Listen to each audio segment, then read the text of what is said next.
सुप्रभात। जय श्री कृष्ण। गत 2 श्लोकों के माध्यम से हमने यह समझा कि श्री कृष्ण हमें आसक्ति रहित रहकर निरंतर कर्म करने के लिए प्रेरित कर रहे हैं। वे कहते हैं कि जो मनुष्य आसक्ति रहित होकर सब प्रकार से मोह इत्यादि बंधनों का त्याग कर अपने कर्म में रत रहता है, उसे निरंतर करता है, वह निश्चय ही परम पद को प्राप्त होता है।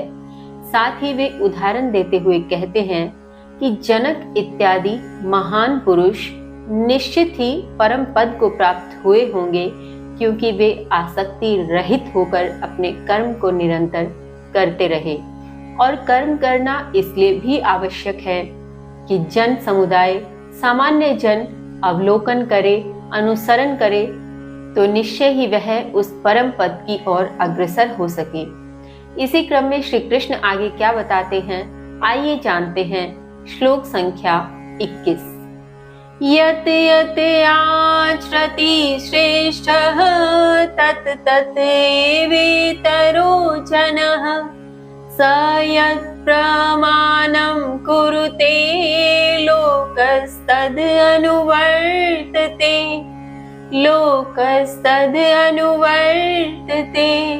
श्री कृष्ण कहते हैं, श्रेष्ठ पुरुष जो जो आचरण करता है, निश्चय ही लोक में अर्थात संसार में सामान्य जन आचरण करता है।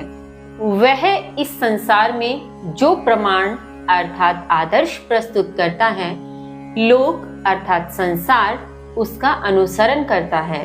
भावार्थ, यहाँ श्री कृष्ण गत श्लोक को विस्तार देते हुए समझा रहे हैं कि संसार में जो भी श्रेष्ठ पुरुष हों, जिन्हें एक जन समुदाय अपना आदर्श मानता हो, जिन्हें लोग देखकर अपने जीवन की कार्यशैली अपनाते हों, उस श्रेष्ठ पुरुष के द्वारा जिस भी प्रकार का आचरण किया जाता है, वह जन समुदाय उसका निश्चय ही अनुसरण करता है।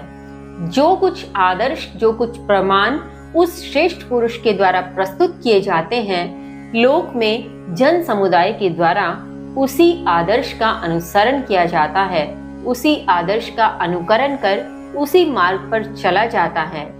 इसीलिए उस श्रेष्ठ पुरुष को चाहिए कि वह आसक्ति रहित होकर कर्म करे और नित्य प्रति कर्म करे, निरंतर कर्म करे, जिसके कारण उसके द्वारा प्रस्तुत किया गया आदर्श सामान्य जन के माध्यम से जब अनुसरण किया जाए, जब सामान्य जन समुदाय के द्वारा उसका अनुकरण किया जाए, तो निश्चय ही वह क्रिया एक श्रेष्ठ प्रतिक्रिया के रूप में उभर कर सामने आए और सभी मनुष्य आसक्ति रहित होकर अपने कर्म के प्रति निरंतरता बनाए रखें। यही श्री कृष्ण संदेश देने का प्रयत्न कर रहे हैं।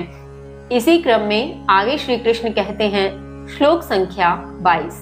न मे पार्थास्ति कर्तव्यं त्रिषु लोकेषु किंचन नानवाप्तम् अवाप्तव्यं वर्त एव च कर्मणि।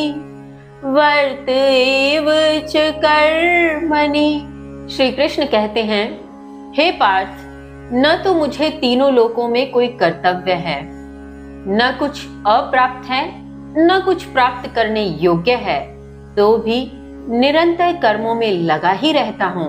भावार्थ, यहाँ श्री कृष्ण स्वयं का उदाहरण देते हुए कहते हैं कि हे पार्थ, मैं इस संसार में जब मनुष्य अवतार में भी हूँ, तो भी मुझे तीनों लोकों में कोई कर्तव्य नहीं है। तब भी ऐसा कुछ नहीं है जो मेरे लिए अप्राप्त हो, अर्थात मुझे सब प्राप्त है, किंतु ऐसा भी कुछ नहीं जो प्राप्त करने योग्य हो, अर्थात सब निराधार है, सब तत्वमय है। और फिर भी मैं निरंतर कर्म में लगा रहता हूँ, क्योंकि बहुत बड़ा जन समुदाय मुझे अपना आदर्श मानता है, तो मैं उनके लिए एक आदर्श ऐसा ही प्रस्तुत करना चाहता हूँ जिससे वे भी निरंतर कर्मों में लगे रहें और साथ ही मैं इस कर्म को करते हुए किसी भी प्रकार की आसक्ति अथवा मोह के बंधन में नहीं आता। ठीक ऐसा ही आचरण मैं जन समुदाय की ओर से भी चाहता हूँ। इसीलिए मैं इस प्रकार का आदर्श प्रस्तुत करता हूँ, जबकि मुझे किसी चीज की न आवश्यकता है, न ऐसा कुछ है जो मुझे प्राप्त नहीं है। तब भी मैं केवल आदर्श प्रस्तुति के लिए अपने कर्मों की ओर निरंतर गमन करता हूँ। इसी क्रम में श्री कृष्ण आगे क्या कहते हैं जानेंगे कल। तब तक के लिए जय श्री कृष्ण।